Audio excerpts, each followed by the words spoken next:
Hello. Okay, so I always have had an issue with nasal sprays that we buy on the market over the counter. So today I'm going to share with you how I make my own DIY nasal spray. So I've got normal saline water from Diskin, and I'm going to pour in my mixing jug. I'm going to pour 1.5 cups.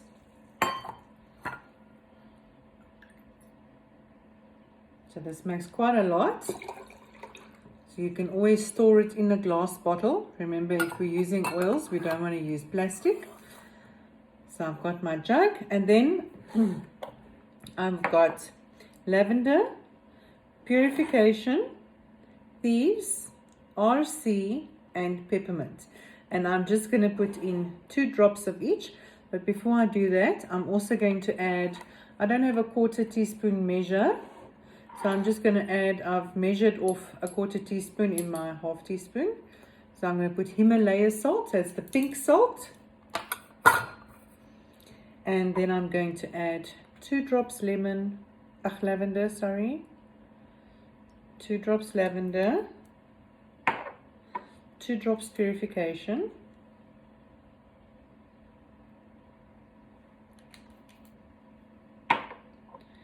Two drops Thieves,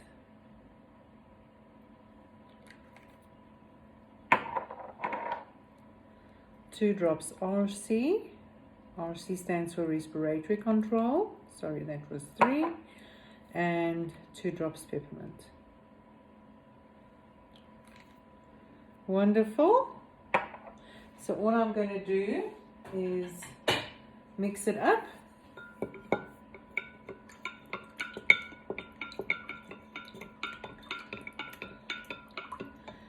And that's it. And then I'm going to put it in here, and I'm going to fill this, and then I'm going to keep the rest in a glass jug. So I hope that you can make yourself a nasal spray, which is absolutely amazing. I have a few of my family members on this specific nasal spray, and they said that it works even better than what you buy over the counter. Hope you enjoyed that. Bye.